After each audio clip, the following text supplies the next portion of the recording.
friends, welcome to Easy Nurse, where nursing education made easy. So in this session, mainly we'll be discussing about the important and the repeated questions they are going to ask for your main exam of the Applied Sociology. So when you coming to the Sociology subject, what will happen in this Sociology exam? They are going to ask for the either long essay questions, it will be there, short essay questions will be there, and the short answers questions it will be there. So when the asking the question, you read the questions properly, and according to on the basis of that particular question, you are going to write the answer. So let's start the session. So when the asking the question like enlist the 4 advantages of the monogamy. So they are asking enlist the 4 advantages of the monogamy. So monogamy refers to the relationship structure in which an individual has only one romantic or a sexual partner at a time. So here what will happen? Monogamy is nothing but an individual will be having a romantic or a sexual partner at a time, only one person. So when they are asking the advantages of the monogamy, first you write the definition of it. So it can also, the monogamy also refers to as a practice of being married to only one person at a time. So they are asking mainly that is enlist the advantages. So by that time you are going to enlist. First you will write the definition, then you are going to write the enlist the advantages of the monogamy. So advantages of the monogamy, it will be there like emotional stability. So the person will be having emotional stability. So emotional stability, what will happen usually here? Monogamous relationship often provide a sense of the emotional security. So it will be having emotional stability and the security for that person. Then also the person will be having typically develop the deep emotional bond and the commitment to each other. So this is about that emotional stability, it will be there for the person. Then one more advantages is it reduces the sexually transmitted disease. So it reduces the risk of the sexually transmitted disease. If only one partner is there, what will happen? So there is reduce the risk of the sexually transmitted disease, like example syphilis and HIV infection. So all these things it will be reduced. Being a monogamous relationship can lower the risk of the sexually transmitted diseases, since the sexually exclusivity it will be minimizes the exposure to the multiple partner.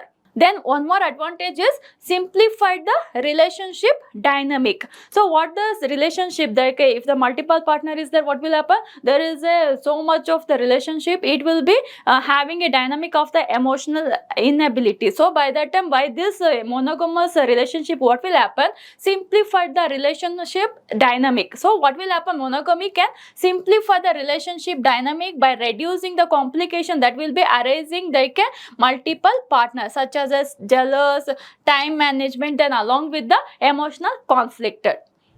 Then one more advantage is the stronger family structure. If the monogamous relationship is there, what will happen? It will be having a beneficial for raising the children by providing them with the consistent parenting and the support. So these are the advantages of the monogamy. So when they are asking the question, understand the question and write the answer.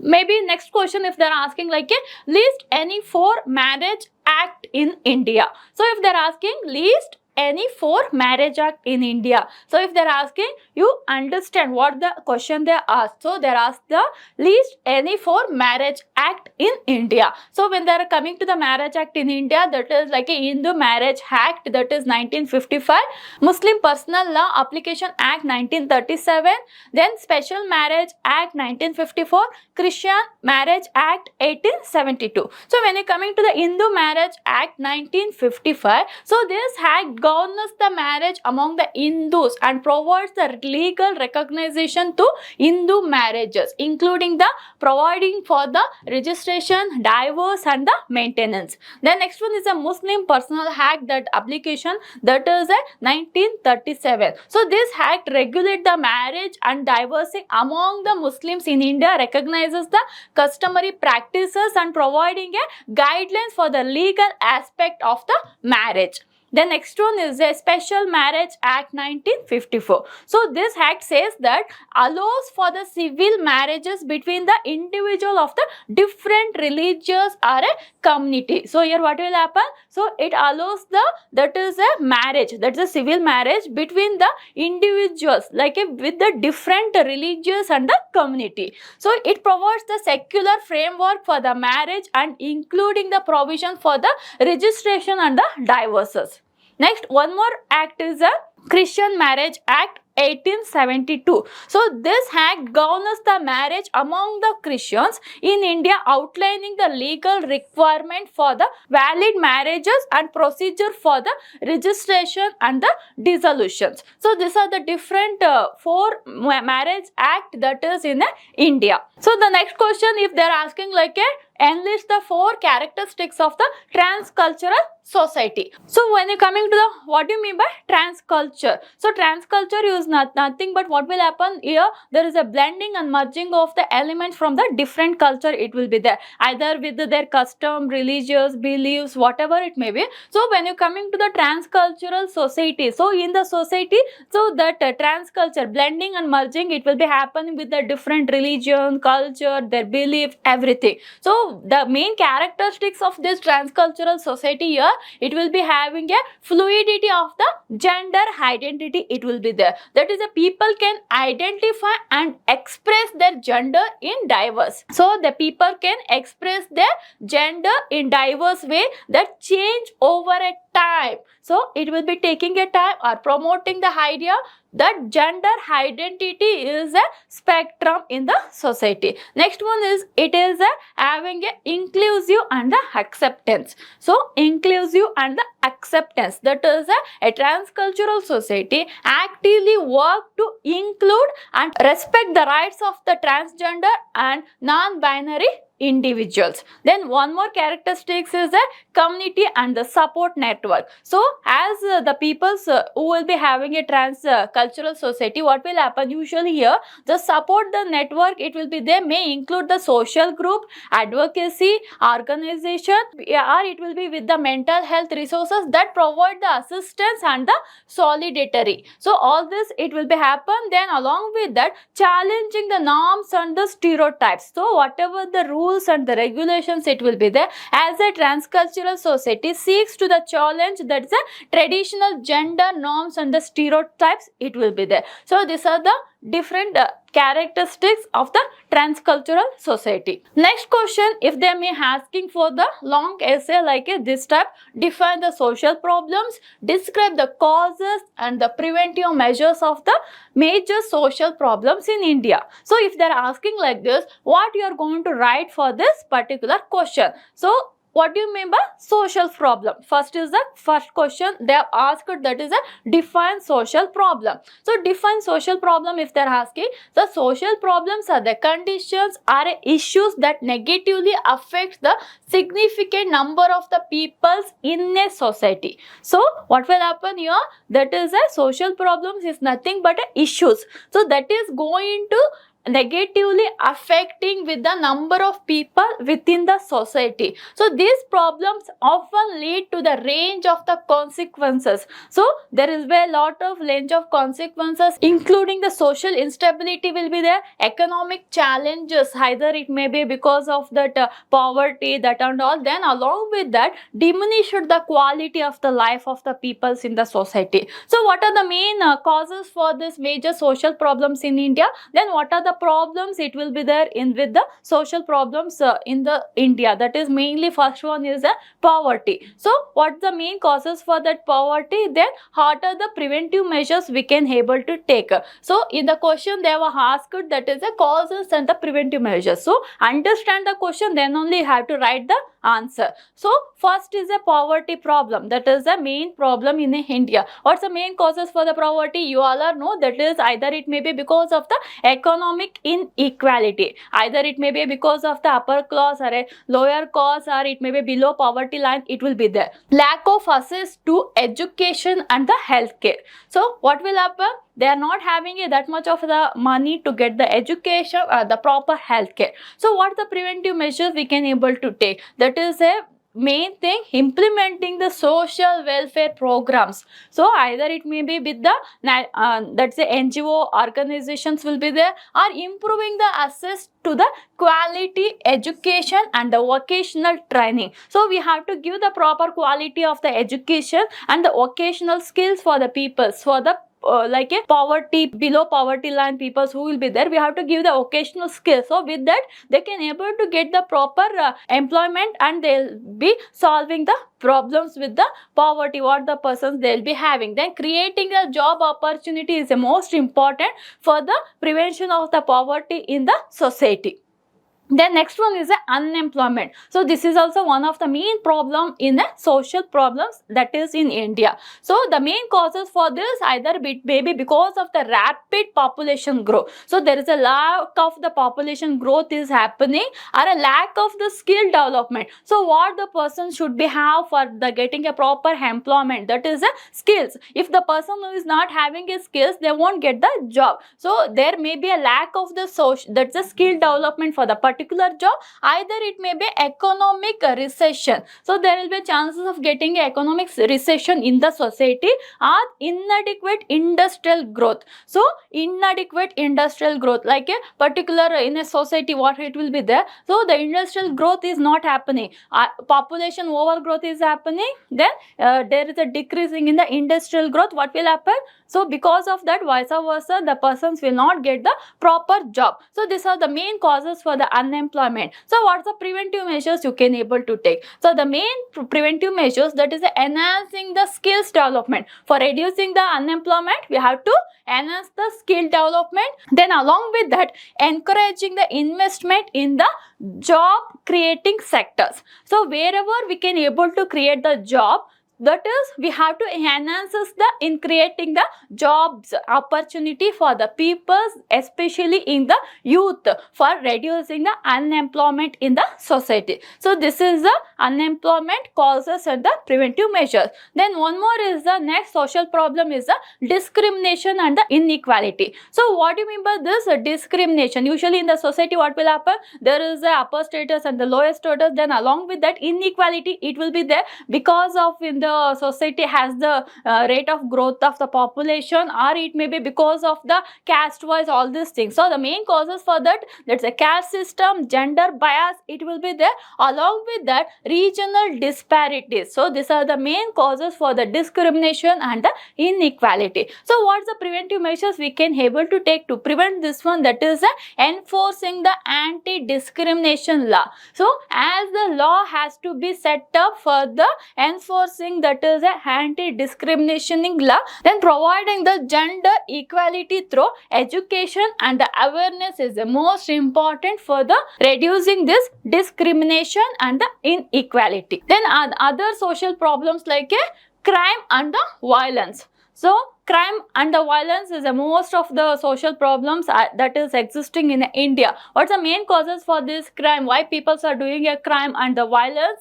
The main causes is the socio-economic factor. So the socio-economic factor, that is, it may be because of the poverty or below poverty line, the peoples are a lack of education, they are not having a much education to get the proper job, or they are not having a money, or substance abuse, or it may be because of the inadequate law enforcement. So these are the main causes for the crime and the violence. The preventive measures they are going to take for the preventing of this crime and the violence is strengthening the law enforcement. So as the agencies has to strengthen the law enforcement in the society, as when they set the particular laws, what will happen? There is a reducing with this crime and the violence in the society. So what are the preventive measures we can able to take for the prevention of this crime and the violence? So the preventive measures, like we have to strengthen the law enforcement, they have to keep some the laws for the strengthening the laws enforcement agencies, that is has to be developed within the society.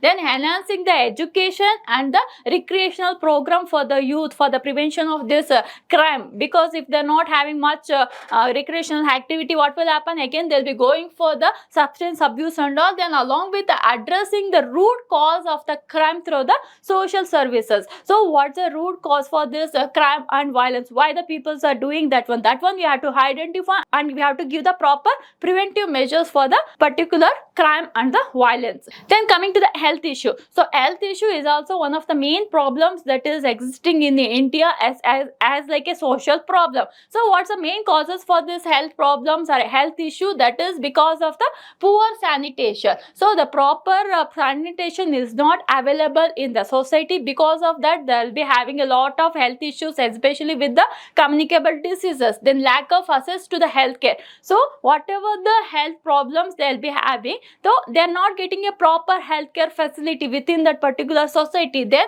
malnutrition. So not getting a proper food facility, especially protein energy malnutrition in the children. You are going to see if the malnutrition is there, again the children will be going for the prone for the infection and all. Then there is a prevalence of the communicable diseases. So these are the main causes for the health issues. Then what's the preventive measures they have to take for the prevention of this?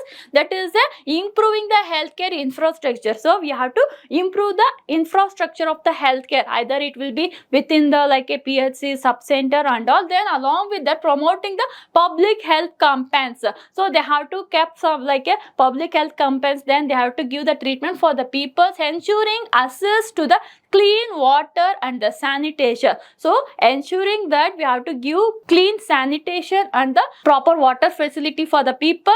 Along with that, providing the nutrition education. Especially we have to give the proper education for the peoples in the community about the importance of the nutritional food, what they have to take, how they can able to prevent the further infection if they are having a lower immunity. So these are the what preventive measures we are going to give or take for the health issues.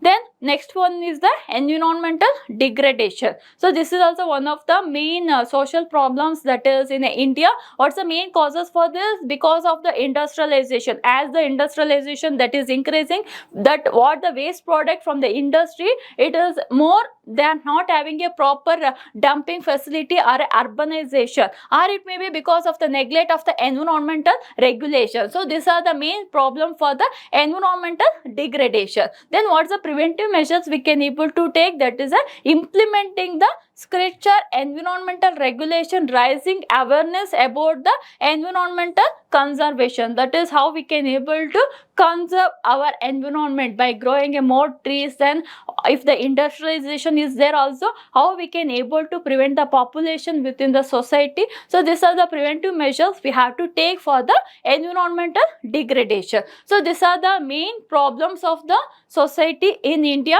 Then what's the main causes it will be there, then what's the preventive measures we have to take. So if they're asking question like that, you have to write the answer. The next question they might be asking like a define social mobility, explain its type. So if they're asking the question like this way, so what's the meaning of the social mobility? So social mobility is the movement of the individual or a group within the social hierarchy.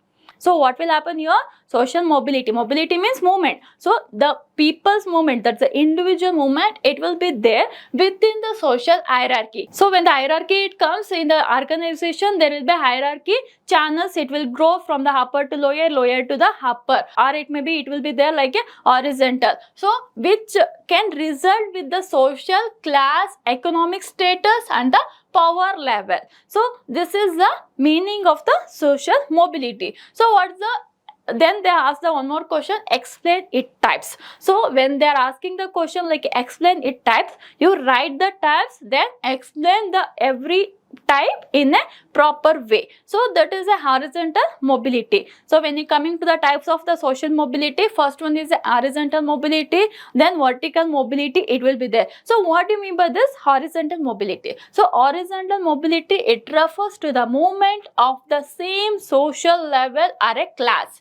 So what will happen here? Movement of the same social level. So same social level of that movement, it will be there for the person in the social changes. changes. It does not result with the change in the social class. So for that particular person, it does not change with the social class. For example, when you take a nurse who moves from the working in the one hospital to the another hospital with a similar role and the pay. So for example, I'll say as a nursing superintendent who will be working in one hospital, because of the relocation, what will happen, the person, the same nursing superintendent, she is going to join to the another hospital. So what will happen, the position here, the nursing superintendent, in another hospital also she is going to work as a nursing superintendent. The position is same, along with that she is getting the same pay. So that is a horizontal mobility. Here what will happen, horizontal mobility, movement that is within the social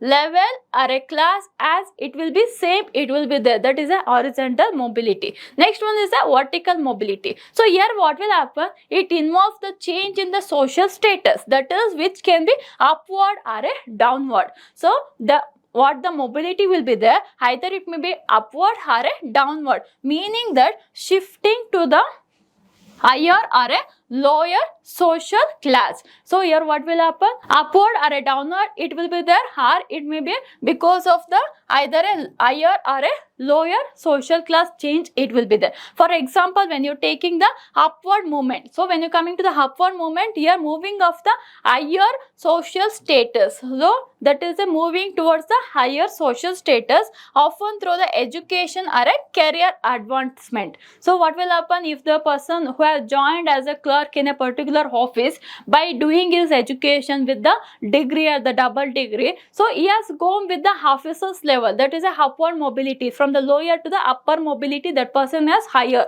Then downward mobility, here what will happen, moving to the lower social state, so the person is moving towards the lower social status, possibility due to the economic hardship or a job loss. So either may be because of the demotion, it may be happen, or a career loss, it will be there, or a jobless, it will be there. The person will be go with the downward mobility. So these are the different type with the upward mobility and the downward mobility. Next, other types of the social mobility like a intragenerational mobility. So in this intragenerational mobility, what will happen? This occurs within an individual lifetime. So it occurs within an individual lifetime.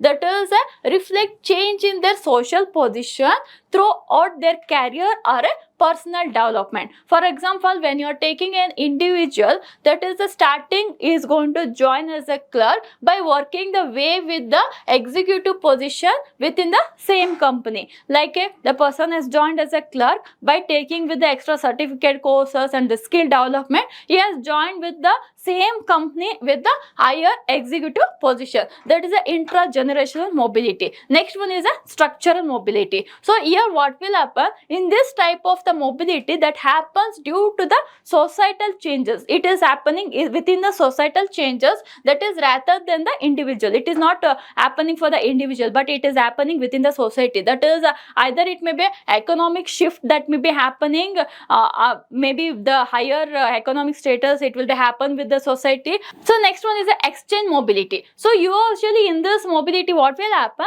this form of the mobility is based on the idea that some individual to move up or other move down, maintaining stable distribution of the social class. So like a same stable distribution of the social class, it will be there, either the individual they will be going upward or a downward. Next one is the intergenerational mobility. So usually this will be refers to the changes that social status between the generation within the same family. So within the same family, that social changes, the social class changes, it may be happen. So like it looks like the different in the social class between the parents and the children. For example, when you take maybe the father will be riding the auto rickshaw, but when the son has comes, he has become a doctor within the society. That is what the social class, it changes with the parents, especially with the father and the son. That is a intergenerational mobility. So when they are asking the define social mobility, you are going to write the definition, then explain its types. You make the list of the different type of the social mobility, then explain one by one. Then you will be getting the good marks. Hope you understood the session. In this session, mainly we are discussed about the main important and the repeated question they are going to ask for the main exam in the sociology. For more interesting videos, keep follow with the EZI Notes. Thank you.